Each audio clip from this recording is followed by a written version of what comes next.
Well now, sugar, pull up that chair real close and let me tell you about something that happened in these parts that'll make your blood run cold and your heart pound like a war drum. Name's Abigail May Thornton, but folks round here just call me Granny Abby, and I've been kicking around this stretch of Colorado territory for nigh on 92 years now. Seen gold rushes that turned good men into devils, watched entire towns rise and fall like wheat in a storm, and buried more secrets than the desert has sand.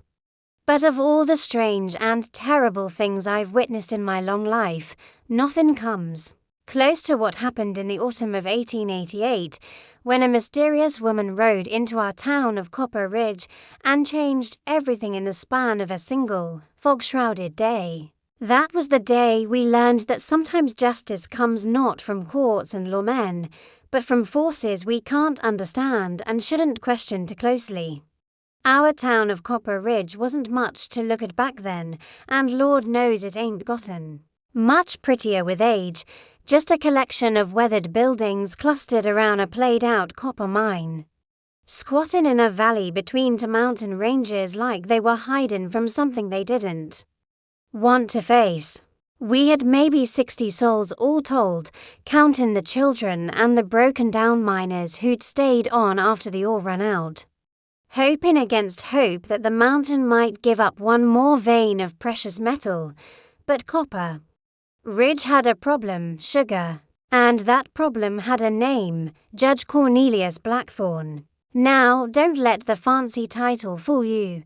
This man wasn't appointed by any territorial government or elected by any decent folks. He was a self-proclaimed judge who'd rolled into town with a gang of hired guns and declared himself the law, and anybody who disagreed with his interpretation of justice found themselves facing the business end of a rope or a bullet. Blackthorne was a big man, tall and broad as a barn door, with silver hair that he kept slicked back and cold grey eyes that looked at people like they were insects he was deciding whether to step on. He wore fine clothes, black suits and silk vests, and a gold watch chain that caught the light when he moved, but underneath all that finery was a heart blacker than a moonless night. And twice as cruel, he'd set himself up in the old mining company office, turned it into his courthouse and personal palace, and from there he ruled Copper Ridge with an iron fist wrapped in a velvet glove. Oh, he was clever about it, sugar. He didn't just take what he wanted by force, he used the law, or his twisted version of it, to steal everything that wasn't nailed down and most things that were. If a shopkeeper couldn't pay the taxes Blackthorne imposed, their business would be seized for failure to comply with territorial regulations.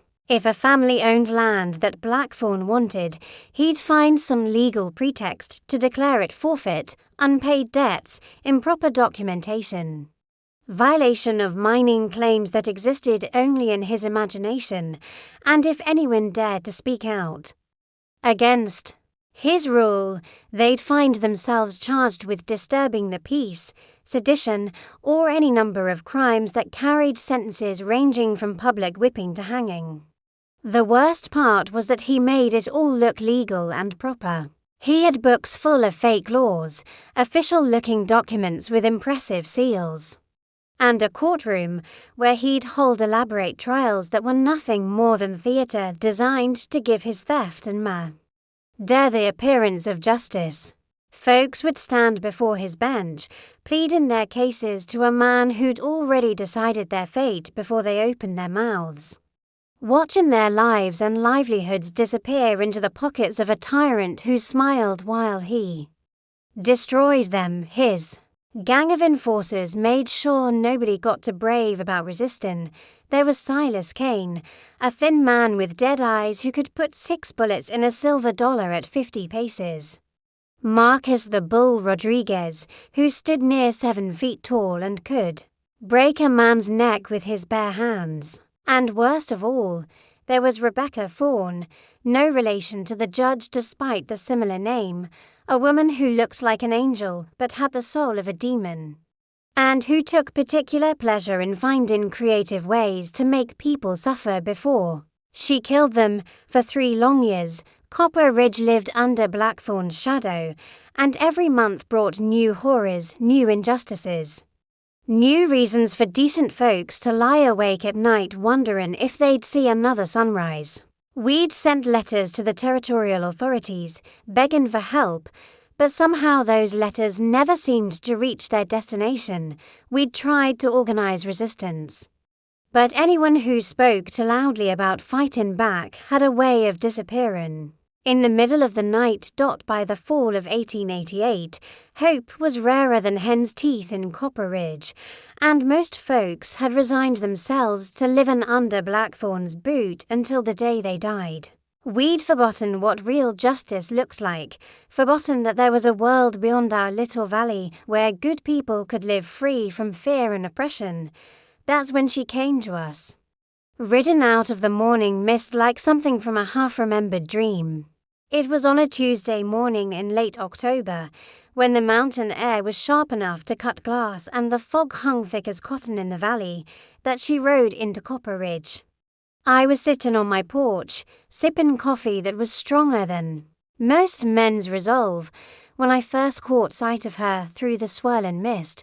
At first, I thought my old eyes were playing tricks on me, just a shadow moving through the grey. Too indistinct to be real, but as she got closer, the fog seemed to part around her like it was showing respect, and I could see her clear as day. She was ridden a black horse that moved silent as death itself, its hooves making no sound on the hard-packed dirt of our main street. The woman herself was something to behold, tall and straight in the saddle, dressed in dark riding clothes that looked expensive but practical, with long auburn hair that caught what little light filtered through the mist. But it was her face that made me sit up and take notice. Sugar. She was beautiful, no doubt about that, but it was a cold kind of beauty, like looking at a marble statue carved by someone who understood sorrow better than joy. Her eyes were green as bottle glass and twice as hard, and when she looked at something, you got the feeling she was seeing right through to its very core. She rode straight down Main Street, past the general store, where old Henrik Larsson was sweeping his porch and trying not to look too cool. Rias past the saloon where a few early drinkers were nursing their morning whiskey, past the church where Reverend Matthews was tending his small garden of stubborn vegetables. Folks came out to watch her pass, drawn by that peculiar magnetism that surrounds someone who's clearly not from around these parts. The stranger reined in her horse right in front of Blackthorn's courthouse, and for a long moment she just sat there, staring up at the building like she was memorizing every detail. The fog swirled around her and her mount, and I swear it looked like they were both made of mist themselves, like they might dissolve back into the grey at any moment. Judge Blackthorn must have noticed the commotion, because he came out onto the courthouse steps with that swagger of his, flanked by Silas Kane and Marcus Rodriguez. He was grinning that cold smile he wore when he thought he was about to add another victim to his collection, already calculating how he might profit from this unexpected visitor. Well, Blackthorn called out, his voice carrying clear through the morning air. What have we here? A lost traveller, perhaps, a lady in need of assistance from the law. The stranger dismounted with fluid grace, her boots touching the ground without a sound. When she spoke, her voice was like honey poured over broken glass, sweet on the surface, but with an edge that could cut you if you weren't careful. "I'm looking for Judge Cornelius Blackthorn," she said, and there was something in the way she said his name that made the temperature drop 10 degrees. "You've found him," Blackthorn replied, puffing out his chest like a rooster in a henhouse. "I am the duly appointed representative of territorial law in this district. How may I be of service to such a lovely lady?" The stranger reached into her saddlebags and pulled out a leather portfolio, thick with documents that rustled like autumn leaves in the morning breeze. I have business with you, Judge, legal business that requires immediate attention.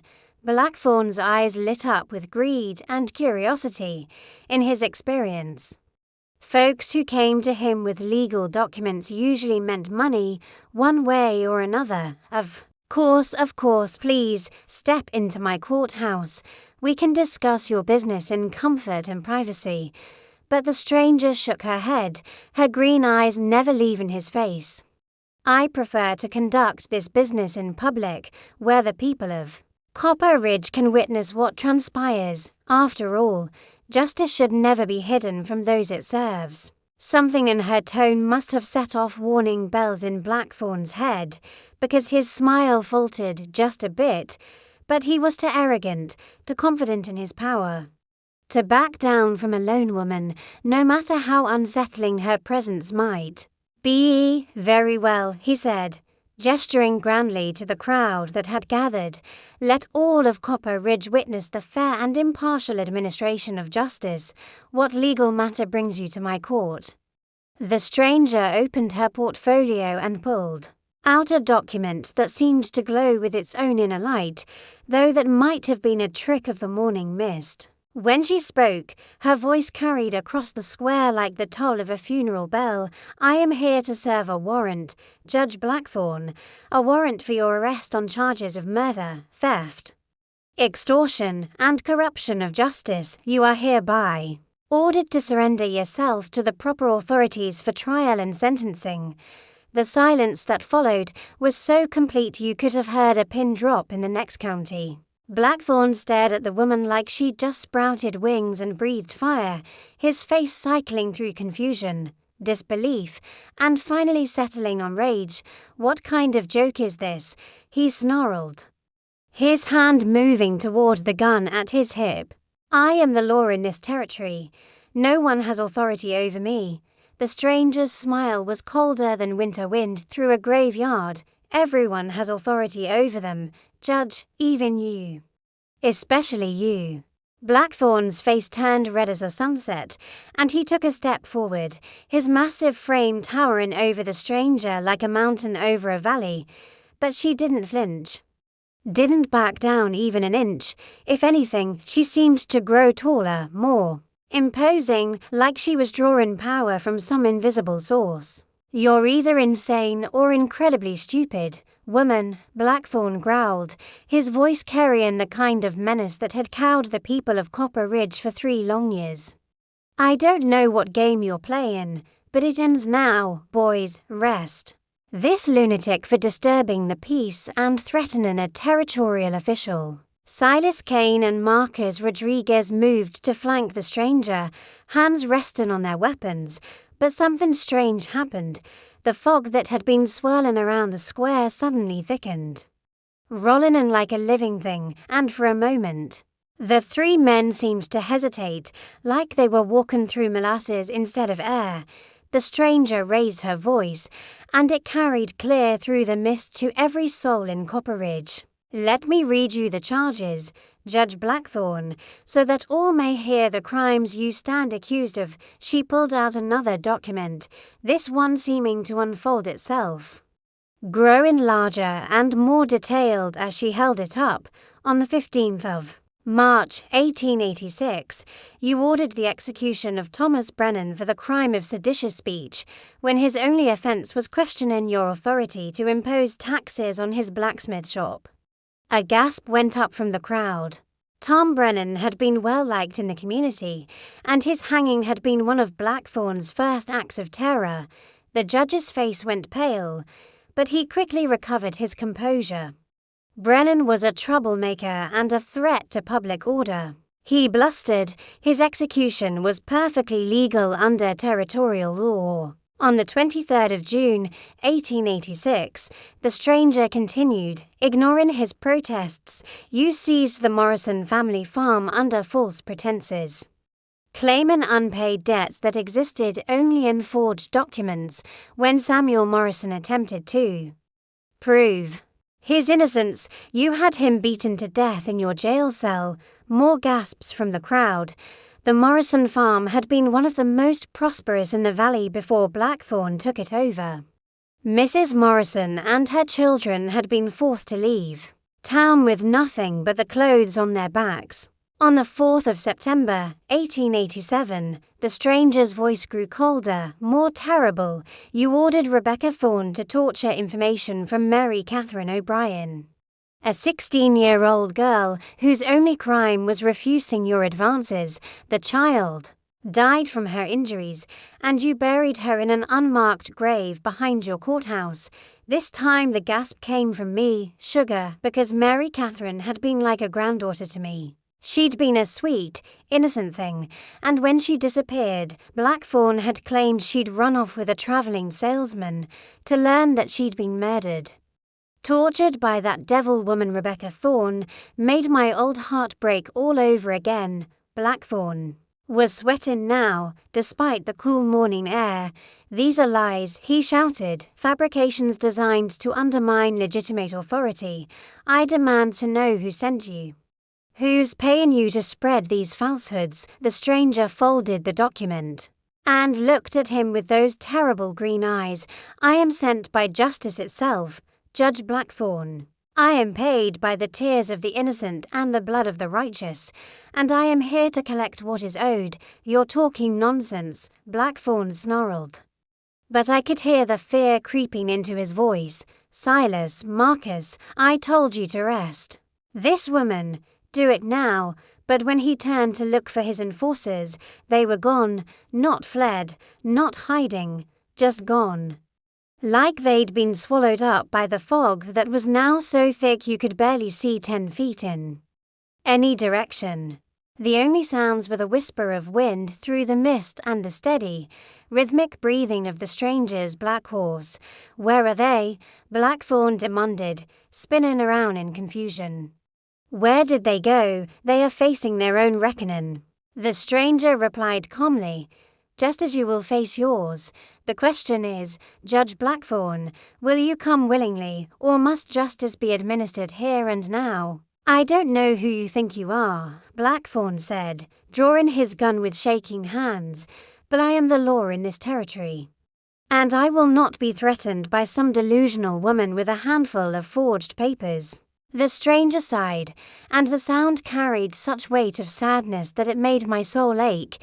You still don't understand, do you? You think this is about earthly law, about territorial authority, about the power you've stolen from these good people, but this is about something much older, much more fundamental than your petty tyranny. She took a step forward, and Blackthorn raised his gun, pointing it directly at her heart. Stay back, I'm warning you.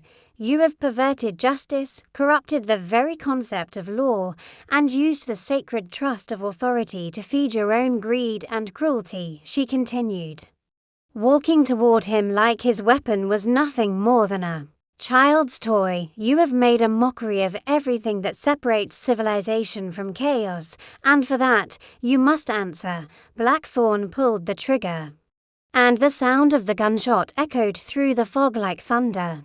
But when the smoke cleared, the stranger was still walking toward him, untouched, unharmed, her green eyes burning with righteous fury. Impossible, he whispered, firing again and again until his gun clicked empty. But every bullet seemed to pass right through her, like she was made of mist and moonlight instead of flesh and blood. Nothing is impossible when justice demands satisfaction, she said. And now she was close enough that he could see his own reflection in her eyes, and what he saw there made him scream. Judge Blackthorn stumbled backward, his empty gun falling from nerveless fingers as he stared into the stranger's eyes. What he saw there, Sugar, was every crime he'd ever committed reflected back at him 100-fold. Every life he'd taken, every family he'd destroyed, every innocent soul he'd crushed under his boot heel. It was like looking into a mirror that showed not just your face, but the true state of your soul. No, he gasped, his voice barely above a whisper. This isn't real. This isn't happening. But the stranger kept walking toward him, her footsteps silent on the fog-dampened ground. The mist swirled around her like it was alive, and I swear I could see shapes in it, the faces of all the people Blackthorn had wronged. All the victims of his twisted justice, all the souls crying out for vengeance. Thomas Brennan, the stranger said, and her voice seemed to come from everywhere at once. Samuel Morrison, Mary Catherine O'Brien. Do you remember them, Judge? Do you remember the sound they made when they died? Blackthorn fell to his knees.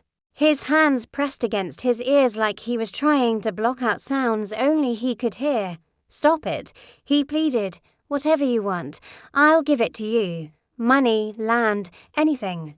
Just make it stop. What I want, the stranger replied, is something you cannot give because you threw it away long ago. I want your humanity, your conscience, your capacity for mercy and justice, but you sold those things for power and gold, didn't you, Judge? The fog was so thick now that I could barely make out the shapes of the other townspeople. But I could hear them, gasps of amazement, whispered prayers, the sound of folks finally witnessing something they'd never dared hope for. Justice, real justice. Not the perverted mockery that Blackthorn had been dispensing from his stolen throne.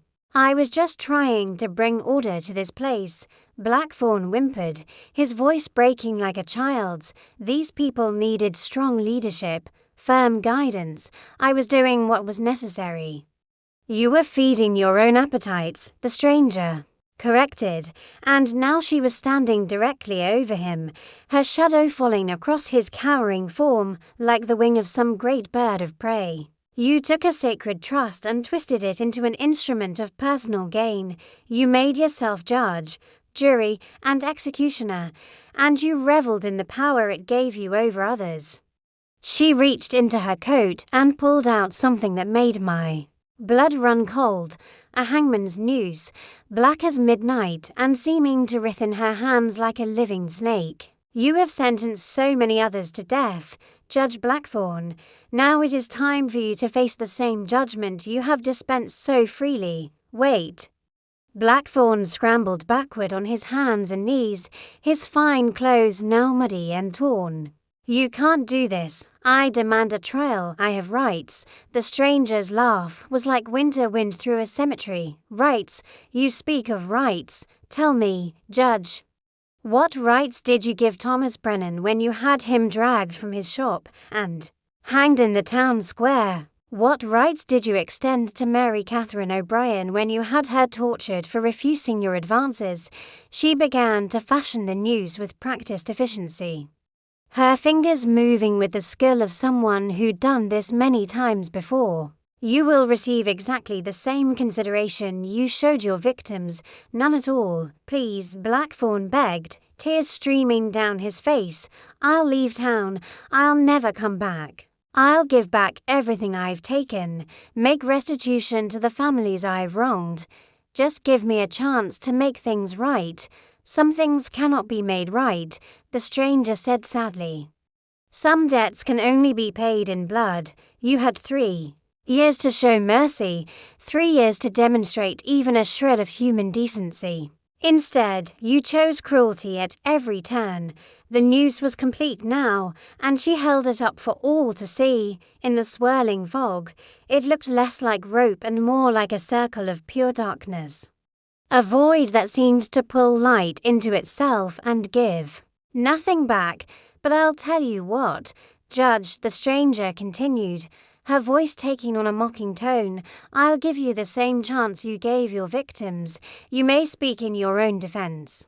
You may plead your case before this court of fog and shadows. Convince me that you deserve to live, and I will spare you. Blackthorn looked up at her with desperate hope, his mouth opening and closing like a fish out of water. But no words came. How do you defend a lifetime of cruelty? How do you justify 3 years of terror and oppression? How do you explain away the deaths of innocents when their blood is on your hands? I was just, he stammered, but even he seemed to realize how hollow his excuses sounded. Time's up, the stranger said, and she began to lower the noose toward his neck. That's when the fog suddenly parted, and we could see what had happened to Silas Kane and Marcus Rodriguez. They were hanging from the courthouse steps, their bodies swaying gently in the morning breeze, their faces frozen in expressions of absolute terror. But they weren't dead, not exactly. Their eyes were still moving, still aware, trapped in bodies that could no longer obey their will. A fate worse than death, the stranger explained. Noticing our horrified stares, they will hang there until the end of time, conscious but powerless, watching the world go by but unable to participate in it, a fitting punishment for those who use their strength to terrorize the weak. The noose settled around Blackthorn's neck like it belonged there, and the moment it touched his skin, he let out a scream that would haunt my dreams for years to come. It wasn't just fear. Sugar, it was the sound of a man finally understanding the true weight of his scenes, feeling every ounce of pain he'd inflicted on others crashing down on him at once. "Do you feel it now, Judge?" the stranger asked, her voice soft but carrying clearly through the fog-shrouded square. "Do you feel what Thomas Brennan felt when your rope tightened around his neck? Do you understand the terror that Mary Catherine O'Brien experienced in her final moments?" Blackthorn tried to speak, but only choking sounds emerged from his throat. His hands clawed at the rope, but it seemed to tighten of its own accord. Responding not to any physical force, but to the weight of his accumulated guilt. "I want you to see them," the stranger continued, and suddenly the fog around us began to shimmer and change, taking on shapes and forms that made my old heart nearly stop beating. "I want you to look into the faces of everyone you've wronged, everyone whose life you've destroyed in your quest for power and wealth." The mist swirled and coalesced. And there they were, all of Blackthorn's victims, standing in a circle around their tormentor, Thomas Brennan, still bearing the rope marks around his neck from his unjust execution. Samuel Morrison, his face bearing the bruises from the beating that had killed him. And sweet Mary Catherine O'Brien, looking exactly as she had in life, but with eyes that held the wisdom of the grave. But they weren't alone. There were dozens of others, faces I recognized and some I didn't, travelers who'd disappeared after crossing Blackthorn, homesteaders whose land had been seized. Anyone who dared to stand up to his tyranny and paid the ultimate price. They stood silent as tombstones, their eyes fixed on the man who'd sent them to early graves. "We've been waiting," Thomas Brennan said, his voice echoing strangely in the fog-thick air. "Waiting for justice, waiting for someone to answer for what was done to us. Waiting for the scales to be balanced," added Samuel Morrison, his ghostly form flickering like candlelight. Mary Catherine stepped forward, and when she spoke, her young voice carried the authority of the wronged dead. "You took our lives, Judge Blackthorn. You stole our futures, our dreams, our chance to love and be loved. And for what? Money, power, the sick pleasure of watching others suffer." Blackthorn's eyes bulged as the noose continued to tighten, but somehow he found his voice. "I'm sorry," he gasped. "I'm sorry for everything. I didn't mean, I never wanted." "You're not sorry for what you did," the stranger interrupted, her green eyes blazing with righteous fury. "You're sorry you got caught. You're sorry you're facing consequences. But you're not sorry for the pain you caused, because you never saw your victims as real people. They were just obstacles to be removed, resources to be exploited." She turned to address the crowd of living townspeople who were watching this supernatural trial unfold. "This is what happens when justice is perverted. When those entrusted with protecting the innocent become predators themselves. The universe has a way of correcting such imbalances, but the price is always higher than anyone wants to pay." The rope around Blackthorn's neck began to glow with an eerie light, and I could see symbols appearing on its surface, ancient markings that seemed to writhe and move like living things. The judge's body started to lift off the ground, not pulled by any earthly force, but drawn upward by the weight of his own crimes. No, he screamed, his voice growing fainter as he rose higher. This isn't justice, this is murder, this is exactly what you gave to others. The stranger replied calmly. No trial, no chance for appeal, no mercy. You made yourself judge and executioner. And now you face the same arbitrary justice you dispensed so freely. As Blackthorn rose higher into the fog, his form began to change, becoming translucent, ghostly. But unlike the peaceful spirits of his victims, there was something twisted about his transformation, something that spoke of eternal torment rather than rest. He will not find peace. Mary Catherine explained, her young voice filled with a sadness that transcended death. He will wander between worlds, neither alive nor truly dead, carrying the weight of his crimes for all eternity. Every soul he wronged will be a chain binding him to his guilt. The fog began to thicken again, and I could barely make out Blackthorn's form as it disappeared into the grey above us. His screams faded to whispers, then to nothing, leaving only the sound of wind through the mist and the gentle creaking of rope when the air finally cleared. The ghostly figures of Blackthorn's victims were gone, faded back to whatever realm they'd emerged from, but their presence lingered. A sense of peace and closure that settled over Copper Ridge like a blessing, for the first time in 3 years. The town felt free.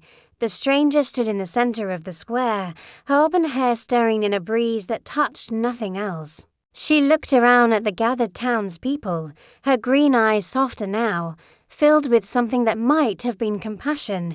It is finished, she said simply. The debt has been paid. The scales balanced. Copper Ridge is free to choose its own destiny now. Old Henrik Larsson was the first to find his voice, stepping forward on shaky legs with his hat clutched in his weathered hands. "Ma'am," he said, his voice barely above a whisper, "who are you?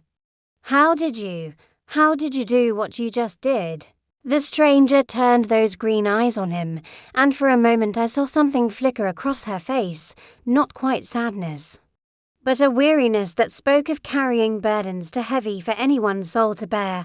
"I am what happens when the law fails. When justice becomes a mockery, when the innocent have nowhere else to turn. But you're not from around here," pressed Mrs. Henderson, the preacher's wife, who'd always been braver than her husband when it came to asking difficult questions. "We would have remembered someone like you. Where did you come from?"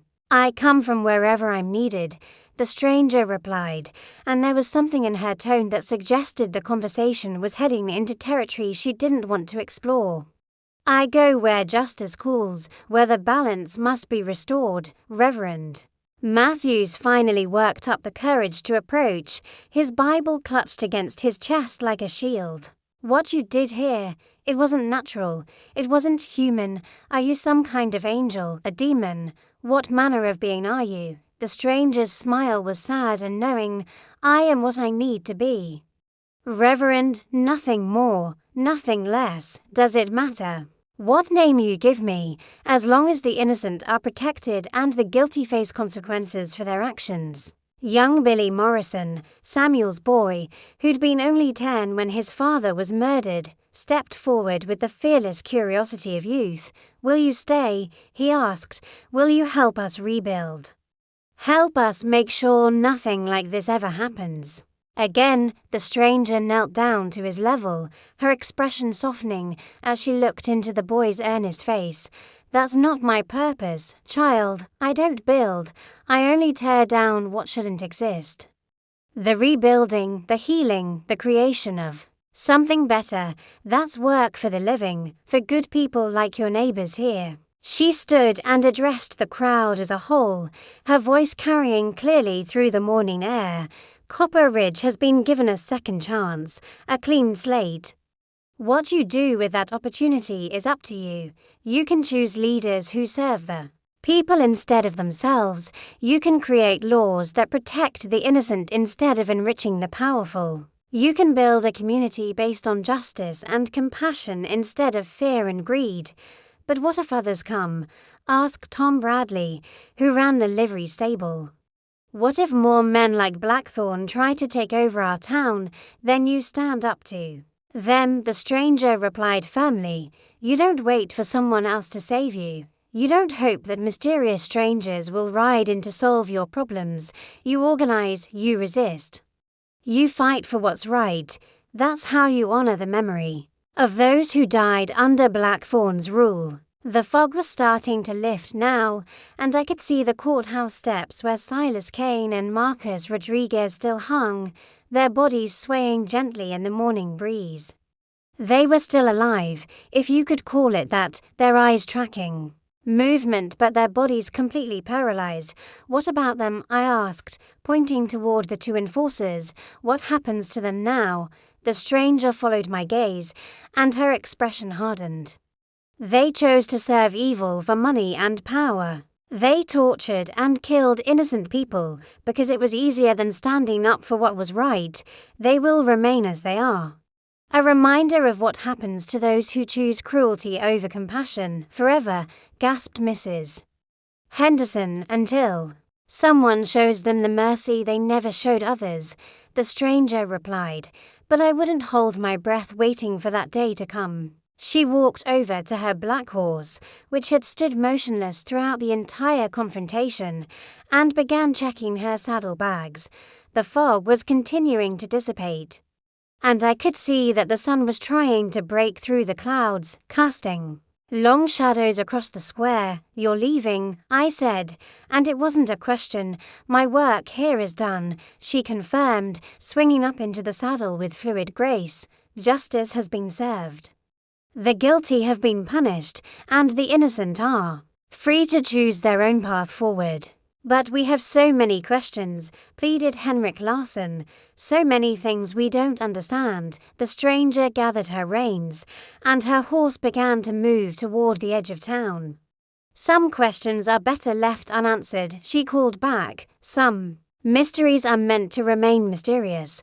What matters is not who I am or where I come from, but what you do with the freedom you've been given. As the stranger rode toward the edge of town, the fog began to roll back in, following her like it was her personal escort, but before she could disappear completely into the grey, little Billy Morrison broke away from his mother and ran after her, his short legs pumping as fast as they could carry him. Wait, he called out, his young voice cracking with emotion. Please wait. The stranger reined in her horse and turned to look at the boy, her green eyes softening with something that might have been maternal affection. What is it, child?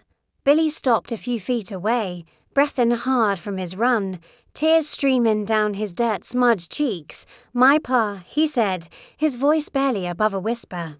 When Blackthorn killed him, Ma said he went to heaven, but I saw him here today with the other ghosts.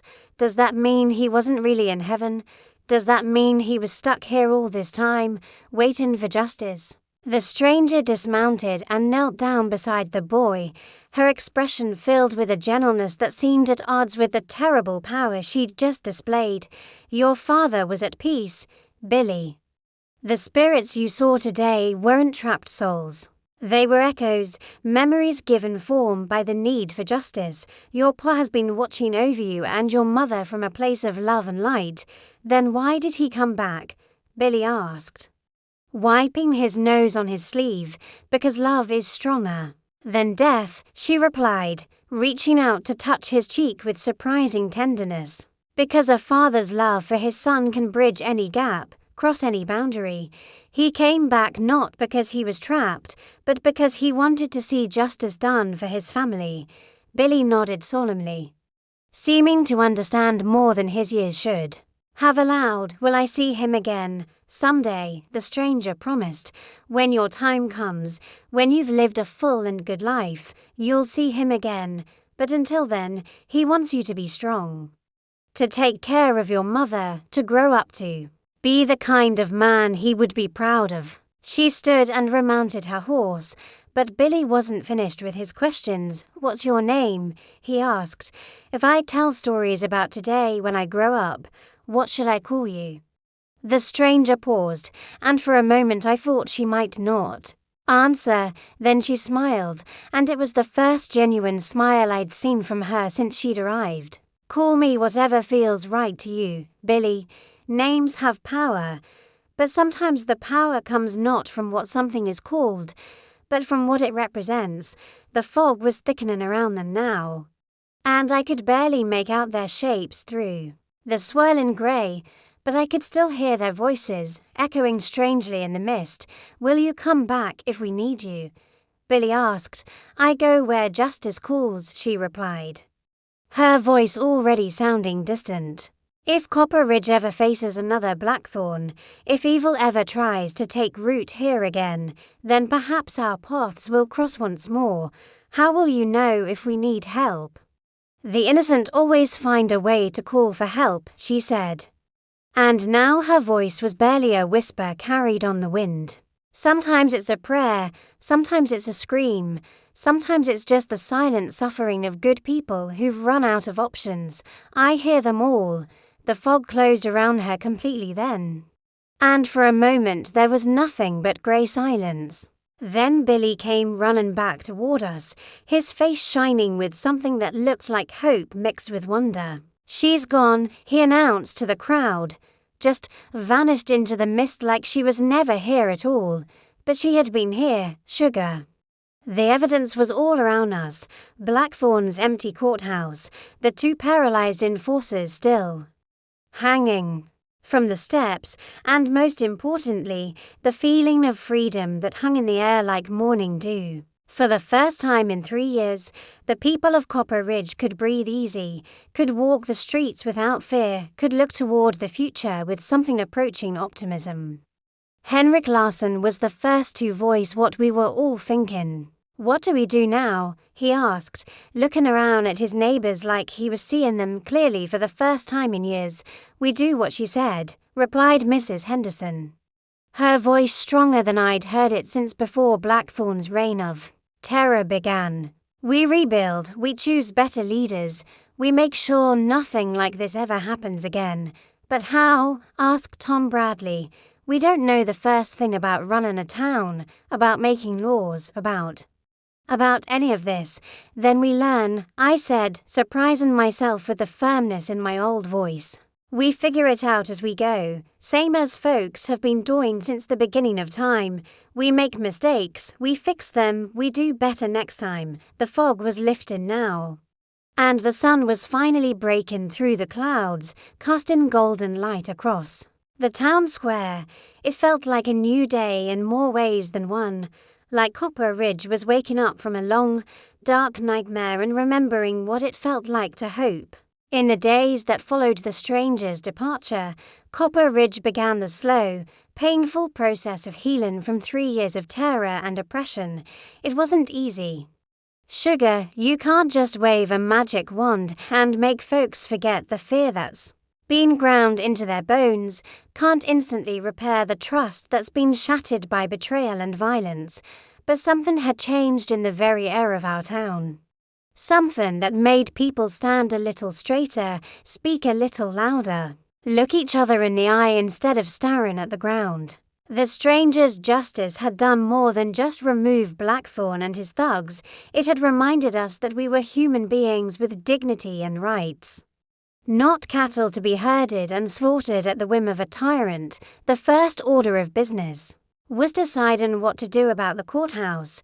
Nobody wanted to set foot in that building where so many innocent folks had been condemned to death, where Blackthorn had held his mock trials and dispensed his twisted version of justice. Some wanted to burn it down, to erase every trace of his reign of terror. Others argued that we should keep it as a reminder, a warning against letting such evil take root again. In the end, we compromised. We stripped out everything that belonged to Blackthorn, his fancy desk, his fake law books, his portraits and decorations, and burned them in a great bonfire in the town square. But we kept the building itself. cleaning it from top to bottom and redecorating it with simple, honest furnishings donated by the townspeople. The question of what to do with Silas Kane and Marcus Rodriguez was more complicated. They still hung from the courthouse steps, alive but paralyzed, their eyes tracking movement, but their bodies completely unresponsive. Some folks wanted to cut them down and give them a proper burial, arguing that even evil men deserved basic human dignity. Others said they should stay exactly where they were, a permanent reminder of what happened to those who chose cruelty over compassion. It was young Billy Morrison who came up with the solution that satisfied everyone. The lady said they'd stay like that until someone showed them mercy, he reminded us, but she didn't say we had to keep looking at them while we waited for that day to come. So we built a small shed around them, with a door that could be locked and windows that could be shuttered. They were still there, still conscious, still paying the price for their crimes. But they were hidden from view so that children wouldn't have nightmares and visitors wouldn't think we were barbarians. The hardest part was learning how to govern ourselves. For 3 years, we'd lived under Blackthorn's iron fist, and before that, we'd been a mining town with company bosses making all the decisions. None of us had any experience with democracy, with choosing leaders and making laws and settling disputes fairly. We made mistakes, sugar, Lord knows we made plenty of them. Our first town meeting lasted 14 hours because nobody could agree on anything. And it ended with Mrs. Henderson throwing a pitcher of water at Tom Bradley and storming out in a huff. Our second attempt at electing a mayor resulted in a 3-way tie that we had to settle by drawing straws, but we kept trying, kept learning, kept growing into the kind of community the stranger had challenged us to become. We established a council of 5 elected members, with the understanding that any major decision had to be approved by a majority of the townspeople. We created simple, fair laws based on common sense and human decency rather than the whims of whoever happened to be in power. Most importantly, we made sure that everyone had a voice, men and women, young and old, rich and poor. We'd seen what happened when power was concentrated in the hands of one person, and we were determined never to let that happen again. The stranger had left us more than just freedom, she'd left us a challenge. Could we build something better from the ashes of Blackthorn's tyranny? Could we create a community based on justice and compassion instead of fear and greed? Could we prove ourselves worthy of the sacrifice she'd made on our behalf? About 6 months after the stranger's visit, peculiar things started happening around Copper Ridge, things that made us wonder if her influence had left more than just freedom in its wake. It began with small incidents that could easily be dismissed as coincidence, but as time went on, the pattern became impossible to ignore. The first sign was when Jake Patterson, our new sheriff, elected fair and square by the townspeople, was chasing down a horse thief who'd made off with Mrs. Henderson's prize mare. The thief had a good head start and was ridden hard toward the mountain passes where he could disappear into the wilderness. Jake was about to give up the chase when a thick fog rolled in from nowhere, blinding the thief, but somehow leaving Jake's vision clear as crystal. The thief rode straight into a dead-end canyon, trapped by walls he couldn't see until it was too late. When Jake caught up to him, the man was babbling about a woman in dark clothes who'd appeared in the mist, pointing him toward what he thought was an escape route. She had green eyes, he kept saying, green eyes that saw right through me. Then there was the incident with the traveling preacher who turned out to be anything but holy. Reverend Silas Crenshaw rolled into town with a fancy wagon and fancier clothes, claiming to be a man of God but acting more like a man of greed. He set up revival meetings where he'd work folks into a religious frenzy, then pass the collection plate and somehow convince people to donate far more than they could afford. It might have gone on for weeks if not for what happened during his Third night in town, right in the middle of his most passionate sermon, a fog began to seep through the tent walls, and Crenshaw's voice started to change. Instead of his usual fire and brimstone rhetoric, he began confessing his wrongdoings. How he'd taken from congregations across 3 territories. How he'd deceived lonely widows and abandoned expectant girls. How he'd used people's faith as a weapon against their common sense. The fog lifted as suddenly as it had appeared. And Crenshaw found himself standing before a crowd of angry townspeople, who now knew exactly what kind of man he really was. He left town that very night, but not before returning every penny he'd collected and a good deal more besides. The most dramatic incident happened when a group of claim jumpers tried to take over the old Morrison farm, which Billy's mother had been working with the help of neighbours since her husband's passing. These weren't just ordinary thieves, they were organised, well-armed, and had forged documents that looked official enough to fool most folks. They rode onto the property on a clear autumn morning, waving their fake papers and demanding that Mrs. Morrison and her boy pack up and leave. When she refused, their leader, a cruel-faced man named Garrett Stone, threatened to burn down the farmhouse with them inside it. That's when the mist came rolling in, thick as wool and cold as winter. But this time, it didn't just blind the intruders, it seemed to come alive, reaching out with tendrils that wrapped around their horses' legs and their own arms, holding them fast while a familiar voice echoed through the grey. "This land belongs to the Morrison family," the voice said, and though I couldn't see her, I knew it was our mysterious stranger. It was paid for with Samuel Morrison's sacrifice, watered with his widow's tears, and blessed by his son's courage. "You have no claim here, legal or otherwise." The fog began to spin faster, forming a whirlwind that lifted the claim jumpers right off their horses and deposited them in a heap at the edge of the proper tie. When they tried to reach for their weapons, the mist solidified around their hands, preventing them from drawing iron.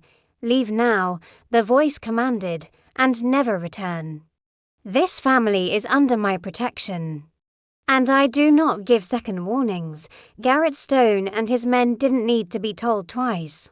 They scrambled onto their horses and rode away like the hounds of hell were chasing them, leaving behind their forged documents and their threats.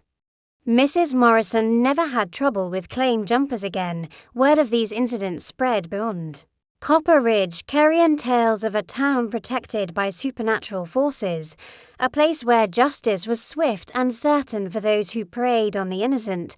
Some folks said it was nonsense. Ghost stories told by simple mountain people who didn't know any better. But others, particularly those with guilty consciences, started giving our town a wide berth. We began to attract a different kind visitor, honest travellers who'd heard that Copper Ridge was a safe haven, families looking for a place to start over, folks who'd been driven from their homes by the kind of men who used to terrorize us. Our population grew, but it grew with good people, the kind who valued justice and community over personal gain.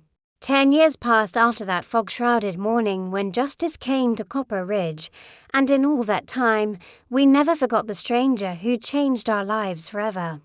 The town prospered in ways that seemed almost miraculous. Our crops grew better than they had any right to in that rocky soil. Our livestock stayed healthy through the harshest winters, and travelers always seemed to find their way to us when they needed help most.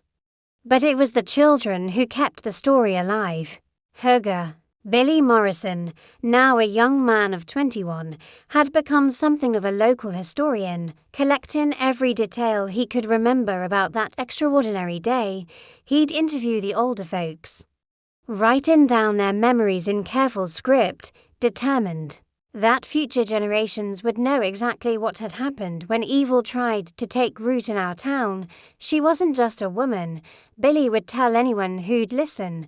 She was something more. Something sent to remind us that justice never really posses away, it just waits for the right moment to strike back. The shed we'd built around Silas Kane and Marcus Rodriguez had become a kind of pilgrimage site for folks from other towns who'd heard the stories. Most came out of curiosity, wanting to see the men who'd been frozen in time by supernatural justice. But some came seeking answers, hoping to understand how such a thing was possible. Henrik Larsson, now in his 70s and still serving as our mayor, would always give the same response to their questions. Some things ain't meant to be understood, he'd say, stroking his white beard thoughtfully. Some things just are, and you either accept them or drive yourself mad trying to explain them.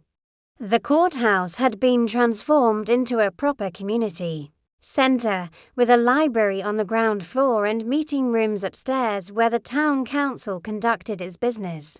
But we'd kept one room exactly as it was, Blackthorn's old office, now serving as a museum of sorts, a reminder of what happened when power corrupted absolutely.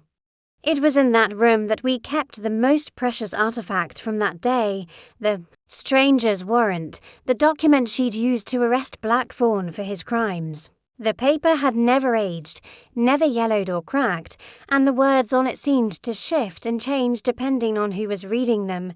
Some folks saw a standard legal document. Others saw poetry written in languages they'd never heard of, and a few claimed they could see the names of every person Blackthorn had wronged written in letters of fire. Mrs. Henderson, now the town's unofficial keeper of memories, had started a tradition of reading from the warrant every year on the anniversary of the stranger's visit. She'd stand in the town square, her voice carrying clear across the gathered crowd, and recite the charges against Blackthorn as if he were still alive to hear them on the 15th of March, 1886. She'd begin, her voice strong despite her advancing years. You ordered the execution of Thomas Brennan for the crime of seditious speech, and the crowd would listen in respectful silence, remembering not just the crimes but the justice that had finally come to balance the scales. The fog still came to Copper Ridge from time to time, rolling down from the mountains on quiet mornings or rising from the valley floor on still evenings. But it was different now, gentler, more protective, like a blanket thrown over the town by caring hands. Children would play in it without fear, and lovers would walk through it hand in hand, knowing they were safe under its grey embrace. Some folks claimed they could still see her in the mist, a tall figure with auburn hair and green eyes, watching over the town she'd freed from tyranny. Whether it was true or just wishful thinking, I couldn't say for certain, but I liked to believe that somewhere in the space between worlds, the stranger was still keeping watch, ready to return if evil ever tried to take root in Copper Ridge again. 25 years had passed since that fog-shrouded morning when justice came to Copper Ridge, and I was getting on in years. My bones creaking like old floorboards and my memory sometimes playing tricks on me. But there was one memory that never faded, never lost its sharp edges, the memory of the stranger who changed our lives forever. Billy Morrison was a grown man now, married to sweet Sarah Chen, who'd come west with her family from California. And they had 3 little ones of their own. He'd taken over his mother's farm and expanded it into one of the most prosperous spreads in the territory, but he never forgot the lessons he'd learned that day when he was just 10 years old. It was Billy who came to me with the letter, his face pale as fresh snow and his hands shaking like autumn leaves. "Granny Abby," he said, settling himself down in the chair beside my rocking chair on the porch, "I got something here that I think you need to see." The letter was addressed to him, written in a careful feminine hand on paper that seemed to shimmer in the afternoon light. There was no return address, no postmark, nothing to indicate where it had come from or how it had found its way to his mailbox. "Read it to me, child," I said, my old eyes not being what they used to be. Billy cleared his throat and began to read. "Dear Billy, by the time you receive this letter, you will be a man grown. with children of your own and responsibilities that would have seemed impossible when you were 10 years old. I hope you have lived a good life, a life that would make your father proud." He paused, his voice catching slightly. "It signed a friend, but Granny Abby, I know who wrote this. I know that handwriting, even after all these years. Go on." I edged, my heart beating faster than it had in months. "I want you to know that everything I told you that day was true. Justice does call to those who can hear it, and I do go where I'm needed most. But there was something I didn't tell you, something I couldn't tell you then, because you were too young to understand." Billy's voice grew softer, more reverent. "I am not what you think I am. I am not some supernatural force or divine messenger. I am simply a woman who learned, through great loss and greater purpose, that sometimes the only way to fight evil is to become something more than human, something that exists between worlds. My name was Elizabeth Thorne, yes, the same last name as Rebecca Thorne, Blackthorn's enforcer. She was my sister, Billy, my younger sister who chose darkness when I chose light, who embraced cruelty when I embraced justice. I came to Copper Ridge not just to stop Blackthorne, but to stop her, to end the cycle of violence that had consumed my family. I felt tears prickling at my old eyes as the truth finally came clear. The stranger hadn't been some mystical force.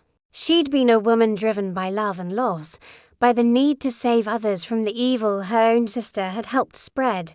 The power I wielded that day came not from magic, but from sacrifice. I gave up my humanity, my chance at a normal life, my very existence in the world of the living, to become something that could stand against the darkness. I became a bridge between justice and vengeance, between mercy and retribution. Billy's voice was barely above a whisper now. I want you to tell the people of Copper Ridge that they were never protected by supernatural forces. They were protected by their own courage, their own determination to build something better from the ashes of tyranny. The fog, the mysterious rescues, the strange occurrences, those were just reminders that justice is always watching, always ready to act when good people need help. But most importantly, I want you to know that the real heroes of Copper Ridge were never the mysterious strangers or the supernatural forces. The real heroes were the ordinary people who chose to stand up, to rebuild, to create a community based on compassion and fairness. You are the heroes, all of you. Billy folded the letter carefully, his eyes bright with unshed tears. There's a postscript, he said. It says, "Tell Granny Abby that her stories kept the truth alive. And that truth is the most powerful force in any world. Thank you for remembering, and thank you for teaching others to remember." We sat in silence for a long while, watching the sun set behind the mountains and thinking about the woman who'd sacrificed everything to give us a chance at something better. Elizabeth Thorne, who'd become the stranger, who'd given up her very humanity to stop the evil her sister had helped spread. She's really gone now, isn't she? Billy asked finally. I think so.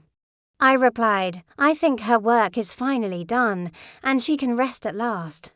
And so, Sugar, here I sit many years later, telling you this tale that's been burning in my heart like a coal from heaven's own fire. My bones are creakier now, my eyes dimmer. But my memory of those days remains as clear as mountain spring water. Some folks might say I'm just a crazy old woman spinning ghost stories to pass the time, but I know what I saw, and I know what it meant. The stranger changed everything about Copper Ridge. And not just because she brought down Blackthorne. She showed us that justice never truly dies, that courage can come in the smallest packages, and that sometimes the most powerful forces come from those who choose to stand up for what's right. The town prospered after that day, grew into something beautiful and lasting. We got our railroad station, our proper school, even a small college that draws young folks from all over the territory. But more than that, we got something you can't build with wood and nails. We got hope. Hope that good can triumph over evil, that justice can be restored, and that sometimes the smallest acts of courage can change the world. Elizabeth Thorne's sacrifice had planted seeds that bloomed for generations. Billy Morrison became our first elected judge, fair and honest in ways that would have made his father proud. The Morrison farm became a symbol of resilience, proof that good people could rebuild from tragedy and create something beautiful from the ashes of loss. The fog still comes to Copper Ridge from time to time, rolling down from the mountains on quiet mornings or rising from the valley floor on still evenings. But it is different now, gentler, more protective, like a blanket thrown over the town by caring hands. Children play in it without fear, and lovers walk through it hand in hand, knowing they are safe under its grey embrace.